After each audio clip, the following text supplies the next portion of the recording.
देश में 18वीं लोकसभा का पहला सत्र जारी है। इस बार का सत्र कई मायनों में अलग और विशेष नजर आ रहा है। कारण है विपक्ष की मजबूती।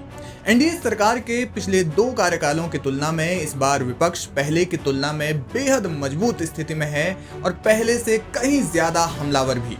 और यही देखने को मिला नेता प्रतिपक्ष राहुल गांधी के करीब 100 मिनट के भाषण में भी। अपने पूरे भाषण के दौरान राहुल गांधी बीजेपी पर जोरदार हमलावर रहे और उन्होंने देश में विभाजनकारी नीति, अग्निवीर समेत कई मुद्दों पर खुलकर अपनी बात रखी। इस दौरान सदन में हंगामा होना भी लाजमी था। सत्ता पक्ष के कई नेताओं ने राहुल गांधी के भाषणों पर एतराज जताया। भाषण में कही गई कई बातों को नफरत फैलाने वाला बयान बताया गया और राहुल गांधी से माफी की मांग की गई। हालांकि शायद राहुल गांधी को भी अंदाजा नहीं था कि उनके भाषण में जिन बिंदुओं को उन्होंने प्रमुखता से उठाने की कोशिश की उस पर कैंची चल जाएगी और उन्हें सदन के रिकॉर्ड से हटा दिया जाएगा।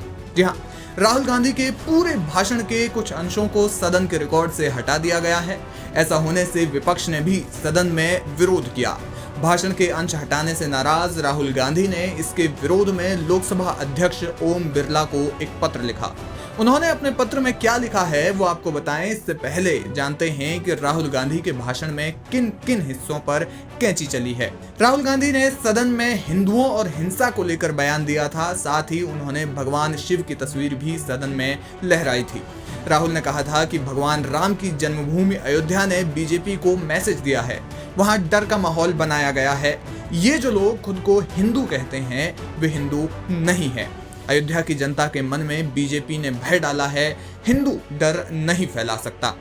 इस बयान पर अमित शाह के साथ स्वयं पीएम मोदी भी खड़े हो गए। इसके अलावा राहुल गांधी के भाषण के उस अंश को भी हटा दिया गया है जिसमें उन्होंने कहा कि बीजेपी अल्पसंख्यकों के साथ अनुचित व्यवहार करती है।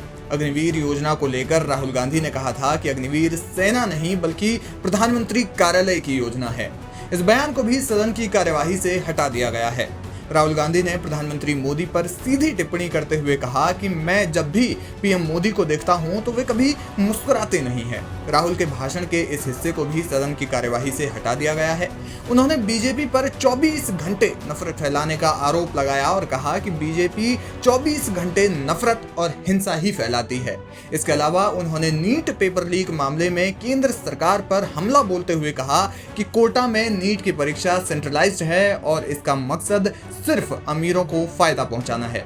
वहीं अंबानी और अडानी को लेकर राहुल गांधी पहले से ही हमलावर रहे हैं। उनके इस बार अंबानी अडानी को लेकर दिए गए बयान को भी सदन की कार्यवाही से हटा दिया गया है। उन्होंने कहा था कि अयोध्या के इनॉग्रेशन में अयोध्या की जनता को बहुत दुख हुआ। अंबानी जी थे, अडानी जी थे, लेकिन अयोध्या का कोई नहीं था। राहुल गांधी के भाषण के इन सभी अंशों को सदन की कार्यवाही से हटा दिया गया है। इसके विरोध में राहुल गांधी ने लोकसभा स्पीकर ओम बिरला को पत्र लिखा कि ये पत्र मैं राष्ट्रपति के धन्यवाद प्रस्ताव के बाद हुई चर्चा में मेरे भाषण से हटाए गए कुछ अंशों के बारे में लिख रहा हूं। मैं जानता हूं कि सभापति महोदय को सदन की कार्यवाही के दौरान टिप्पणियों को हटाने का अधिकार है, लेकिन इसमें वही टिप्पणियां हटाई जा सकती हैं जिन टिप्पणियों की प्रकृति लोकसभा के प्रक्रिया तथा कार्य संचालन नियमों की नियम संख्या 380 में निर्दिष्ट की गई है। मैं देखकर हैरान हूं कि मेरे भाषण के एक बड़े हिस्से को कार्यवाही से अंश हटाने की आड़ में हटाया गया है। मैं ये कहने के लिए मजबूर हूं कि मेरे भाषण के अंश नियम 380 के दायरे में नहीं आते हैं। मैंने सदन में सच्चाई रखी।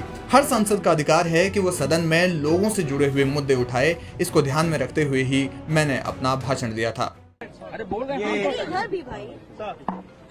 मोदी जी की दुनिया में सच्चाई एक्सपंज हो सकती है, मगर रियलिटी में सच्चाई एक्सपंज नहीं हो सकती है। जो मैंने कहा था, जो मैंने कहना था, मैंने कह दिया, वो सच्चाई है। और एक्सपंज करें, जितना करना है करें, सच्चाई सच्चाई होती है। इस दौरान उन्होंने अनुराग ठाकुर के भाषण का भी जिक्र किया और कहा कि उनका भाषण आरोपों से भरा पड़ा था, लेकिन आश्चर्य है कि उनके भाषण से सिर्फ एक शब्द को हटाया गया। उन्होंने अंत में कहा कि आपके प्रति पूरे सम्मान के साथ यह चयनात्मक विलोपन तर्क को चुनौती देता है। मैं आपसे अनुरोध करता हूं कि भाषण से हटाए गए अंशों को फिर से बहाल किया जाए।